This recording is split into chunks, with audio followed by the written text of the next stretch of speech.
வணக்கம் மக்களே. So welcome back அவர் பணவீக்கம் சேனல். ஸோ இந்த சேனலில் நம்ம வந்து டெய்லி ஸ்டாக் மார்க்கெட் அப்டேட்ஸ், அப்புறம் வந்து ஏதாச்சும் break out and break down ஆகிற ஸ்டாக்ஸு, அதுக்கப்புறம் ஜீரோ கால்ஸ், ஸோ இது எல்லாத்தையுமே வந்து நம்ம ஓரளவுக்கு எஜுகேஷ்னல் பர்பஸுக்காக ப்ரொவைட் பண்ணிக்கிட்டு இருக்கோம்.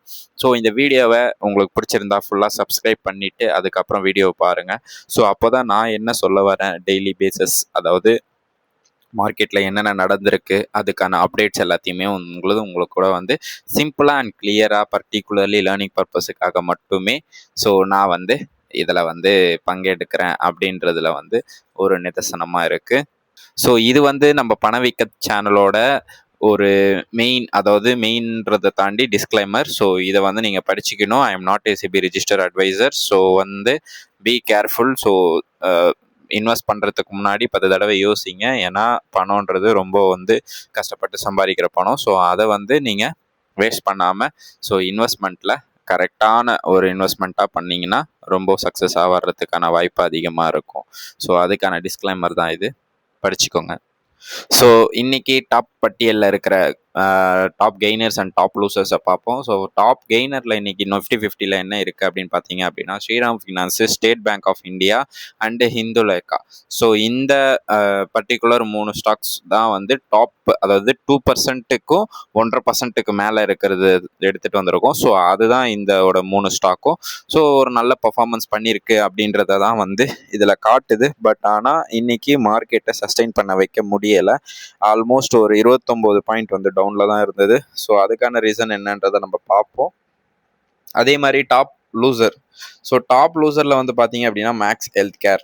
ஸோ இவங்க பார்த்தீங்க அப்படின்னா ரீசெண்டாக வந்து ஒரு பிரேக் அவுட்டில் இருந்தாங்க, கொஞ்சம் கொஞ்சமாக வந்துகிட்டு இருந்தாங்க. பட் ஆனால் இப்போ வந்து ஒரு 3.71% வந்து கீழே விழுந்திருக்காங்க இன்னைக்கான ஒரு மார்க்கெட்டில். ஸோ ஒரு சோகமான கதையாக தான் இருக்குது. பார்ப்போம் இது நெக்ஸ்ட் என்ன பண்ணுது அப்படி சொல்லிட்டு. ஸோ இது எவ்வளோ தூரம் போகும் அப்படின்றத நம்ம ஃபர்தராக டிஸ்கஸ் பண்ணலாம். ஸோ அதுக்கான ஒரு முடிவை எடுத்துட்டு அதுக்கப்புறம் இதை மெர்ஜ் பண்ண பாருங்கள். ஸோ அதுக்கு முன்னாடி வாங்காதீங்க, வெயிட் பண்ணலாம். ஏன்னா மார்க்கெட் சுச்சுவேஷன் சரியில்லை. ஸோ அதேமாரி அப்போலோ ஹாஸ்பிட்டல், அது வந்து ஒரு 2% கிட்ட விழுந்திருக்கு. ட்ரெண்ட் வந்து ஒரு 1.5% கிட்ட விழுந்துருது. பட் ஆனால் ட்ரெண்ட் நேற்று வந்து ஓரளவுக்கு பர்ஃபார்ம் பண்ணியிருந்தது. ஸோ இன்னைக்கு மறுபடியும் விழுந்திருக்கு. ஸோ வெயிட் பண்ணி பார்ப்போம் ட்ரெண்ட் என்ன பண்ணுறாங்க அப்படின்னு பார்த்து.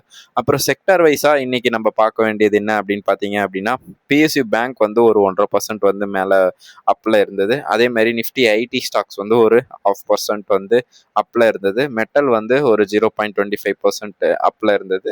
அதே மாதிரி கேஸ் அண்ட் ஆயில் வந்து ஒரு 20-30% 30% வந்து ஒரு அப்பில் கொடுத்துட்டு இருந்தது. அதே மாதிரி செக்டார் வைஸில் டவுன் ஆனதுன்னு பார்த்தீங்க அப்படின்னா மீடியா. ஸோ மண்டே வந்து மீடியாவில் வந்து ஒரு 2.5% வந்து ஏற்றியிருந்தாங்க. பட் ஆனால் இன்னைக்கு அப்படியே ஸ்லைடாக வந்து முடிச்சு விட்டாங்க. ஸோ அதே மாதிரி கன்சியூமரும் சேம் அதே தான். மண்டே வந்து ஓரளவுக்கு ஏறி இருந்தது. இன்னைக்கு வந்து ஒரு 1% கிட்ட, அரௌண்ட் 1% கிட்ட டவுன் பண்ணி விட்டாங்க. அதேமாரி ரியாலிட்டி அண்ட் எஃப்எம்சிஜி, ஸோ இது எல்லாமே வந்து ஓரளவுக்கு டவுனில் தான் இருக்குது. ஸோ பார்ப்போம் மார்க்கெட் என்னென்ன பண்ண போகுது அப்படின்னு சொல்லிட்டு. ஸோ அதே மாதிரி இன்னைக்கான நியூஸில் பார்த்தீங்க அப்படின்னா, ஃபஸ்ட் நியூஸாக என்ன பார்க்க போகிறோம் அப்படின்னு பார்த்தீங்க அப்படின்னா, இந்த ஓலா எலக்ட்ரிக்கல் அப்படின்ற ஒரு ஷேர்ஸ் உங்கள்கிட்ட இருந்துச்சு அப்படின்னா கண்டிப்பாக விற்றுருங்க. ஏன் அப்படி நான் சொல்கிறேன் அப்படின்னா, ஃபஸ்ட்லேருந்தே நம்ம ஓலா வந்து எங்கேயுமே நம்ம ரெக்கமெண்டேஷன் பண்ணுறது கிடையாது. ஏன்னா வந்து அவங்க இன்னும் லாஸ் மேக்கிங் கம்பெனியாக இருக்காங்க, இன்னும் லாபத்துக்குள்ளே வரல அப்படின்றத நம்ம வந்து நிறைய நாள் சொல்லிகிட்டு இருந்தோம். இவங்களோட சர்வீஸ் சரி கிடையாது. ஸோ அதே மாதிரி இவங்களோட ப்ராடக்ட் வந்து வெல் குவாலிட்டியாக கிடையாது அப்படி சொல்லிட்டு. ஸோ அதை வந்து இவங்க வந்து இன்னும் அதை வந்து எதுவுமே ரெடி பண்ணுற மாதிரி தெரியல. பட் ஆனால் இவங்களோட கன்சர்ன் என்ன அப்படின்னா, ஒரு மார்க்கெட்டில் இருக்கோம் அப்படின்றதுக்காக இவங்க என்னமால் பண்ணலாம் அப்படின்ற மாதிரி பண்ணுறாங்களா என்னன்னு தெரியல. மறுபடியும் ஒரு 260 கோடி அவங்களோட ப்ரொமோட்டர் ஹோல்டிங்ஸ்லேருந்தே லோன் கேட்டிருக்காரு. இது எந்த அளவுக்கு அவங்களோட இதுவில் வந்து ஓலா வந்து மேலே போகும் அப்படின்றதுக்கான நம்பிக்கை எனக்கு இல்லை. ஸோ வெயிட் பண்ணி பார்ப்போம் அகர்வால் என்ன பண்ணுறாரு அப்படின்னு சொல்லிட்டு. ஸோ இதனால் இன்னுமே இந்த மார்க்கெட்டில் இந்த ஷேர் கீழே விழுறதுக்கான வாய்ப்பு அதிகமாக இருக்குது. அடுத்ததாக நம்ம பார்க்க போகிறது என்ன அப்படின்னு பார்த்தீங்கன்னா, நம்ம இந்தியன் பிரதமர், ஸோ பிரைம் மினிஸ்டர் மோடி அவர்கள் வந்து எத்தோப்பியாவுக்கு வந்து போயிருந்தாங்க. ஸோ இங்கே வந்து ஒரு 500 மில்லியன், அதாவது 500 மில்லியனுக்கு வந்து சைன் ஆகும். நெக்ஸ்ட்டு வந்து 2030 ஒரு நல்ல ஒரு வர்த்தகத்தில் இருப்போம் எத்தோப்பியா கூட அப்படின்றதுக்கான ஒரு ஸ்ட்ராட்டஜியை வந்து வந்து போட்டிருக்காங்களாம். ஸோ இதனால இன்னைக்கு மார்க்கெட் கொஞ்சம் ஏறின மாதிரி ஏறி அங்கேருந்து கீழே போட்டாங்க. ஸோ அதையும் நம்ம என்னன்றதை பார்ப்போம். அதே மாதிரி வந்து வேதாந்தா. ஸோ வேதாந்தா வந்து நீங்க இப்ப பார்த்தீங்க அப்படின்னா, ஆல் டைம் ஹைல இருக்கு. இது ரொம்ப நாளா கன்சாலிடேட் ஆயிட்டு இருந்தது. இப்போ ஆல் டைம் ஹைய நோக்கி போயிட்டு இருக்குன்னு சொல்றத தாண்டி ஆல் டைம் ஹைக்கே போயிடுச்சு. ஸோ இப்போ வந்து ஒரு தண்ணி டேங்க்ல ஃபுல் தண்ணி இருக்கிற மாதிரி. அது கொட்டிக்கிட்டே இருக்கும். அது நிப்பாட்டவே முடியாதுன்ற மாதிரி ஆல் டைம் ஹைல டெய்லியும் ஒரு 2% வந்து ஜம்ப் பண்ணிக்கிட்டே இருக்கு. ஸோ வெயிட் பண்ணி பார்ப்போம். இதுக்கான நியூஸ் என்ன அப்படின்னு பார்த்தீங்க அப்படின்னா, டீமர்ஜ் பண்றாங்க அப்படின்றது தான் வந்து இதோட நியூஸா இருக்கு. ஸோ வெயிட் பண்ணுவோம். இதுக்கான நியூஸ்ல வந்து நம்மளுக்கு என்னென்ன டீமர்ஜ் பண்றாங்க. ஏன்னா ஒரு 4, 5 கம்பெனி சொல்லியிருக்காங்க. வேதாந்தால இருந்து 4, 5 கம்பெனி வெளியே வர மாதிரி சொல்லியிருக்காங்க. ஸோ அதுக்காக தான் இவங்க வந்து இவ்வளோ ஒரு வாலண்டரி கொடுத்துட்டு இருக்காங்க. அதே மாதிரி வேதாந்தால வந்து Vedanta aluminium, Vedanta oil and gas and Vedanta power, Vedanta steel அப்படின்றது வந்து இதோட நிறைய ஒரு டீமர்ஜ் கம்பெனியா வந்து லிஸ்ட் ஆக போகுது. இது எல்லாமே லிஸ்ட் ஆனா கூட 100 ரூபா 150 ரூபாய்க்கு தான் லிஸ்ட் ஆகும்னு நினைக்கிறேன். ஏன்னா ஸ்டாக் ப்ரைஸே வந்து 500 ரூபா 850 ரூபாய்க்குள்ள தான் இருக்கு. என்ன பண்ண போறாங்க, என்ன ஐடியான்னு தெரியல. பட் ஆனால் சென்ட்ரல் கவர்மெண்ட் வந்து இதுக்கு வந்து வேண்டாம் அப்படின்ற மாதிரி சொல்லிட்டு இருந்தாங்க. பட் ஆனால் இப்போ ஓரளவுக்கு சரியாயிடுச்சுன்னு நினைக்கிறேன். சரி பார்ப்போம் இது என்ன நடக்குது அப்படி சொல்லிட்டு. ஸோ அடுத்ததான் நம்ம வந்து இந்த எஃப்ஐஐஸ் டேட்டாஸ் பார்க்கலாம். ஸோ எஃப்ஐஐஸ் டேட்டாஸில் பார்த்தீங்க அப்படின்னா, இன்னைக்கு ஒரு பையரா இருக்காங்க இவங்க. என்னாலே நம்ப முடியல. என்னடா நீங்க பையரா அப்படின்ற மாதிரி. ஏன் அப்படின்னா அவங்க ஒரு 1771 அதாவது 1171 கோடிக்கு வாங்கியிருக்காங்க. நம்ம டிஐஸால வாங்க முடியல. டிஐஸ் நேத்துமே வந்து ஒரு ஒரு மொக்க பர்ஃபார்மன்ஸ் பண்ணியிருந்தாங்க. ஒரு 700 கோடிக்கு மேலே தான் வாங்கியிருந்தாங்க. அதே மாதிரி இன்னைக்கும் ஒரு 500 கோடி 700 கோடி தான் வாங்கியிருக்காங்க. பட் ஆனால் நம்மளோட எஃப்ஐஐஸ் வந்து என்ன பண்ணியிருக்காங்க அப்படின்னா 1171 கோடிக்கு வாங்கியிருக்காங்க. பட் ஆனால் இன்னைக்கு மார்க்கெட் சஸ்டெயின் பண்ண வைக்க முடியல. ஸோ இதுக்கான ரீசன் வந்து இந்த ரீட்டைலர்ஸ் கொஞ்சம் விளாண்டுட்டாங்கன்னு நினைக்கிறேன் நம்ம ஆளுங்க. ஸோ வெயிட் பண்ணி பார்ப்போம் என்ன பண்ணியிருக்காங்க அப்படின்னு சொல்லிட்டு. அதே மாதிரி இன்னைக்கு நிஃப்டியை பற்றி பார்ப்போம். ஸோ நிஃப்டியில் வந்து இன்னைக்கு என்ன ஆயிருக்கு அப்படின்னு பார்த்தீங்க அப்படின்னா, ஓப்பனிங் எல்லாம் நல்லா இருந்ததுங்க. 25,902 அப்படின்ற ரேஞ்சில் ஓப்பன் ஆகிட்டு இன்னைக்கோட ஹை பார்த்தீங்க அப்படின்னா 25,929, ஒரு 30 பாயிண்ட்டு நல்லா மேலே போயிருக்கு. 30 பாயிண்ட் ஏற ஏற ஏற ஏற ஏற யார் கண்ணு பட்டுச்சுன்னு தெரியல. ஸோ அங்கேருந்து தூக்கி வெளியே கடாச ஆரம்பிச்சாங்க. இன்னைக்கு ஒரு ஸ்ட்ராங் சப்போர்ட்டை வந்து உடச்சிருச்சிங்க.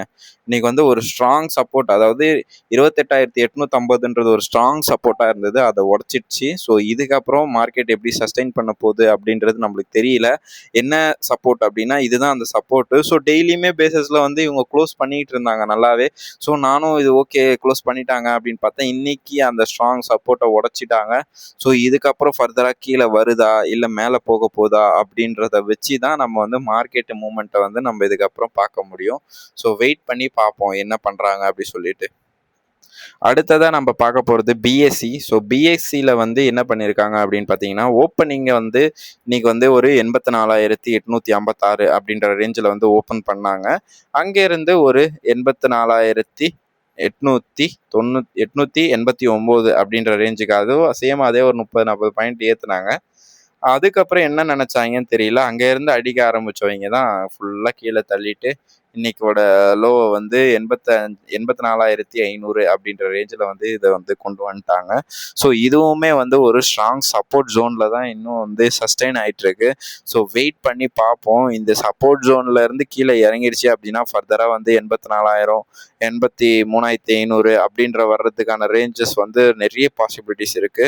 ஏன்னா இந்த கேப்பை வந்து ஃபில் பண்ணோம் அப்படின்றதுக்காக. ஸோ வெயிட் பண்ணி பார்ப்போம் இது என்ன பண்ண போகுது அப்படி சொல்லிட்டு.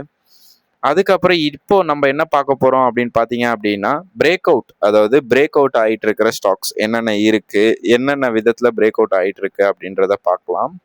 ஸோ ஃபர்ஸ்ட் பார்க்க போறது இந்த லக்ஷ்மா ஆட்டோ. இதுல வந்து என்ன ஆயிருக்குன்னா, ஒரு ஸ்ட்ராங் கன்சல்டேஷன் ஆயிட்டு நேத்து வந்து பாத்தீங்க அப்படின்னா ஒரு பிரேக் டவுன்ல நின்றுட்டு இருந்தது, அதாவது பிரேக் அவுட்ல. சரி நானும் மேல் நோக்கி போவோம் பார்த்தா இந்த பெரிய கேண்டில போட்டு கடைசியில் கீழே இறக்கி விட்டாங்க. ஸோ இந்த லெவலுக்கு மறுபடியும் வந்திருக்கு இது. ஸோ இந்த லெவல் வந்து ஒரு 1412. ஸோ அப்படின்ற லெவலில் வந்திருக்கு. நாளைக்கு மார்க்கெட் ஒரு வேளை நல்லா இருந்துச்சு அப்படின்னா மீண்டும் இந்த லெவலை வந்து அது சஸ்டெயின் பண்ணி மேலே போகிறதுக்கான வாய்ப்பு அதிகமாக இருக்குது. ஏன்னா இது வந்து ஆல்ரெடி 52 வீக் ஆல் டைம் ஹையில் இருக்குது. ஸோ வெயிட் பண்ணி பார்ப்போம் இது என்ன பண்ண போகுது அப்படி சொல்லி. அதுக்கப்புறம் இந்த வசூகின் இண்டஸ்ட்ரீஸ். ஸோ இவங்களும் என்ன பண்ணியிருக்காங்க அப்படின்னா, இது வந்து ஒரு ஒரு கம்மியான ஸ்டாக் ப்ரைஸ் ரேட்டில் இருக்குது அப்படின்னு சொல்லிட்டு இதை நான் பார்த்துக்கிட்டு இருந்தேன். ஸோ அந்த டைமில் எனக்கு கிடைச்ச ஸ்டாக் தான் இது. இது என்ன பண்ணியிருக்கு அப்படின்னா, இந்த ட்ராவர் லைனில் வந்து கரெக்டாக இது வந்து ஓரளவுக்கு பர்ஃபார்ம் பண்ணிட்டு ஒரு ஹையை கொடுத்துட்டு மறுபடியும் இப்போ ஒரு கன்சல்டேஷன் ஆகிட்டு இருக்கு. ஸோ பார்ப்போம் இந்த லெவலுக்கு அது மறுபடியும் வந்துட்டு மேலே ஒரு லெவலுக்கு மறுபடியும் ஏறுதா இல்லை வந்து இங்கேருந்து இன்னும் இறங்குதா அப்படின்றத நான் அப்டேட் பண்ணுறேன். ஸோ இந்த ஸ்டாக்கும் ஒரு பிரேக் அவுட்டில் தான் இருந்துச்சு. செல்லிங் வால்யூமும் கொஞ்சம் நல்லாவே கம்மியாக இருந்தது. ஸோ பையிங் வால்யூம் கொஞ்சம் அதிகமாக இருந்ததால் சரி நானும் இந்த ஸ்டாக்ஸை நான் வந்து வாட்ச் லிஸ்ட்டில் வச்சுருந்தேன். பட் ஆனால் இந்த ஸ்டாக்ஸ் என்னை வந்து சொதப்பிட்டு இருக்கு. ஸோ வெயிட் பண்ணி பார்க்கலாம் என்ன பண்ண போகுது அப்படி சொல்லிட்டு. So last but not least, so இந்த கம்பெனி எல்லாருக்குமே தெரியும்னு நினைக்கிறேன், இந்தியன் ஆயில். ஸோ இந்த இந்தியன் ஆயிலில் வந்து ஒரு நியூஸ் என்ன அப்படின்னு பார்த்தீங்க அப்படின்னா, ஆல் டைம் ஹையில் நோக்கி போயிட்டு இருக்கு. ஸோ இது வந்து ஆல் டைம் ஹை முந்தானேத்தோ என்னமோ தான் வந்து ஆல் டைம் ஹையை நோக்கி போச்சு. ஸோ அடிச்சுட்டு மறுபடியும் இப்போ வந்து ஒரு கன்சல்டேஷனில் இருக்குது. ஸோ வெயிட் பண்ணி பார்ப்போம். இது நல்லாவே ஒரு கன்சல்டேஷன் ஆகிருக்கு அப்படின்றது தான் என்னோட ஒரு புரிதல். ஸோ 1 மந்த்தாக இந்த கன்சல்டேஷன்லேயே தான் போயிட்டுருக்கு. ஸோ அதுக்கப்புறம் இப்போ ஒரு ஆல் டைம் ஹை அடிச்சிருக்கு. ஸோ இப்போ இங்கேருந்து புதுசாக ஒரு ஆல் டைம் ஹை அடித்து ஒரு கன்சல்டேஷன் ஆகுதா, இல்லை மறுபடியும் இந்த கன்சல்டேஷன் அதாவது இந்த லெவலில் இருந்து இந்த லெவல் வரைக்குமே ஒரு கன்சல்டேஷன் ஆகும். ஸோ இதுக்கான ஒரு பிரேக் அவுட்ன்றது ரொம்ப ஸ்ட்ராங்காக இருக்குது. ஸோ வெயிட் பண்ணிவிட்டு ஒரு 170 ரூபா அப்படின்ற ரேஞ்ச் வரும்போது இதை பை பண்ணிங்க அப்படின்னா ஒரு ஸ்ட்ராங் பிரேக் அவுட்கான வாய்ப்பு அதிகமாக இருக்குது. பட் ஆனால் செல்லிங் ப்ரெஷர் கொஞ்சம் ஹையாக தாங்க இருக்குது. ஸோ பார்த்து தான் இதை யூஸ் பண்ணிக்கணும். ஸோ இன்றைக்கான மார்க்கெட் அப்டேட்ஸ் அவ்வளோதான் ஃப்ரெண்ட்ஸ். ஸோ இதுதான் என்னோட ஒரு டெய்லி அப்டேட்டில் முக்கியமான நான் டிஸ்கஸ் பண்ணணும்னு நினச்ச விஷயம். ஸோ டிஸ்கஸ் பண்ணிட்டேன் அப்படின்னு நினைக்கிறேன். இன்றைக்கி பிஎஸ்சி பேங்க் எல்லாமே ஓரளவுக்கு நல்லாவே ஒரு பர்ஃபார்மன்ஸ் பண்ணியிருந்தது. ஸோ பிஎஸ்சி பேங்க் வச்சுருந்தீங்க அப்படின்னா இன்றைக்கி ஒரு நல்ல ஒரு இன்கம்மை பார்த்துருப்பீங்க அப்படின்றத நம்புகிறேன். ஸோ நன்றி மக்களே, அவ்வளோதான். ஸோ இன்னையான வீடியோ மீண்டும் சந்திக்கும் வரை உங்களிடமிருந்து விடைபெறுவது இது உங்கள் பணவீக்கம். தேங்க்யூ.